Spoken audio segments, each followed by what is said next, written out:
Hi, my name is Monica Stewart and I'm a local artist here in Louisville, Kentucky, and I work mainly with paper and fiber processes. While I'm sheltering in place, and when I'm not sheltering in place, some of my favorite tools to use when I'm making art are a great pair of scissors and an X-Acto knife. Scissors, as long as they're sharp, they can do anything for you, and as far as an X-Acto blade goes, there's an adjustable handle and a really sharp blade, so you do want to be careful, especially if you're cutting towards yourself. It's a good thing to think about safety when you're using a knife like this to cut paper.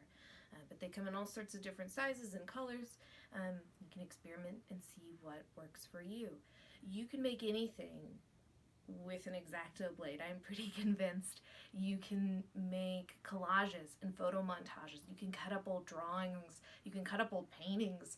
You can reinvent just about anything that you've made or that you found by cutting it up and imagining it in a new way. You can make 3D things. You can make installations, sculpture, cut paper animation. I made a little one to go along with this video, so I hope you like that. But you can also do things like make books. And this is an accordion book that I made that's all cut paper. So I hope you try cutting paper either with scissors or an X-Acto knife. And thanks for watching.